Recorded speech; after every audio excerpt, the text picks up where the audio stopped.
की रानी। क्योंकि राजा की मौत एक हादसे में हो गई थी, रानी को ही राज्य संभालना पड़ रहा था। रानी का नाम था रानी रश्मिवती। रानी ईमानदार थी और प्रजा की सेवा में लगी रहती थी। एक दिन उसके दरबार में 3 नौजवान आए, रमेश, सुरेश और दिनेश। कहो, क्या सहायता कर सकती हूँ मैं तुम्हारी? हम आपके दरबार में काम करना चाहते हैं ताकि जनता की सेवा कर सके। लेकिन अभी तो तुम्हारी उम्र बहुत छोटी है। तुम लोगों को तो अभी अपनी पढ़ाई पर ध्यान देना चाहिए। हमारा मन पढ़ाई में नहीं लगता। माता पिता को लगता है कि हम किसी के लायक नहीं है और हम साबित करना चाहते हैं कि हम लायक हैं। उत्साह बहुत अच्छा है, मगर अभी उम्र कच्ची है तुम लोगों की। अरे उम्र से क्या होता है रानी जी? शास्त्रों में लिखा है कभी किसी के ज्ञान को उसकी उम्र के आधार पर नहीं देखना चाहिए। बात तो सही है तुम्हारी। और अगर सच में तुम अगर ये संकल्प करके आए हो कि तुमको यहाँ काम करना है, तो पहले परीक्षा देनी पड़ेगी। 3 परीक्षा, एक शारीरिक परीक्षा, एक बुद्धि की परीक्षा और एक देशभक्ति की परीक्षा। और ये क्या है? वो मंत्री महोदय तुम्हें समझा देंगे। हमारे पास समय नहीं है। अगर तुम लोग तैयार हो तो बताओ। हाँ हाँ, हम तैयार है किसी भी परीक्षा के लिए। मैं भी तैयार हूँ कुछ भी कर गुजरने के लिए। तो ठीक है मंत्री जी, आप इन तीनों की परीक्षा कल से ही शुरू कर दीजिए। जो आ गया रानी साहिबा। अगले दिन से ही तीनों की परीक्षा शुरू हो जाती है। पहले शारीरिक परीक्षा, यानी किस में कितना है दम, ये देखेंगे हम। क्योंकि शरीर में दम होगा तभी तो प्रजा की सेवा में दम लगा पाओगे। हमें क्या करना होगा? वो पेड़ दिख रहा है, जो सबसे पहले चढ़ेगा उस पे दरबार में नौकरी पाने के अवसर उसी के बढ़ जाएंगे। मैं चढ़ता हूँ। अरे रुको रुको, गिनती गिनने दो। 1, 2, 3। 3 की गिनती के बाद रमेश और सुरेश भागकर पेड़ के पास गए, मगर दिनेश आराम से पेड़ के पास गया। जैसे ही रमेश और सुरेश आधे पेड़ तक चढ़ गए, दिनेश ने उन दोनों की टांग पकड़ के उन्हें नीचे गिरा दिया और खुद पेड़ पर चढ़ गया। दिनेश की जीत हुई। अरे लेकिन इसने बेईमानी की। बेईमानी नहीं की, बुद्धि लगाई। शरीर के दम के साथ दिमाग में भी दम होना चाहिए। क्यों मंत्री जी? हाँ हाँ, बात तो तुम्हारी सही है, लेकिन बात अगर बुद्धि की है तो बुद्धि की असली परीक्षा हम कल लेंगे। शाम को जाकर मंत्री रानी को सब बता देते हैं। यानी दिनेश उन सब में ज्यादा होशियार है। जी रानी साहिबा। अगले दिन तीनों की बौद्धिक परीक्षा का समय होता है। आज हमें क्या करना है मंत्री जी? थोड़ा सब्र करो, कल जल्दबाजी में ही हारे थे तुम। सही कह रहे हैं मंत्री जी। अरे तू क्यों ज्यादा बोल रहा है? तू भी तो हारा था ना कल। ए दिनेश, ज्यादा होशियार मत बन। अरे अरे अरे, लड़ो मत। आज की परीक्षा पर ध्यान दो।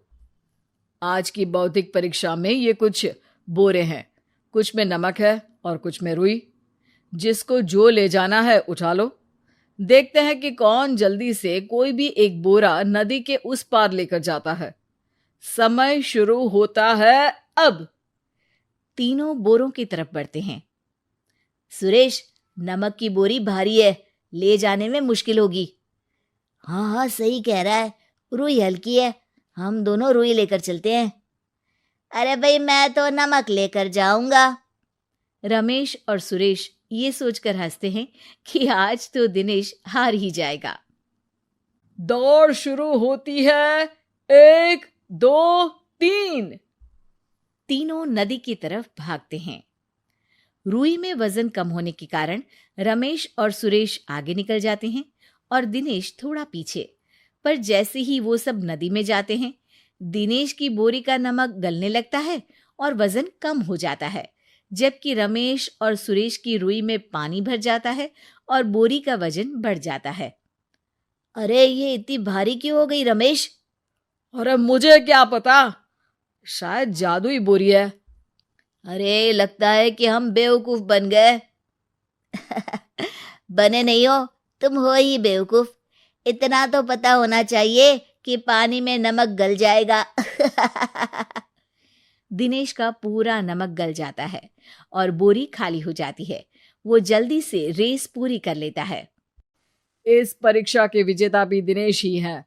उसने दिमाग लगाकर दिखा दिया कि वो बौद्धिक परीक्षा में भी रमेश और सुरेश से आगे है।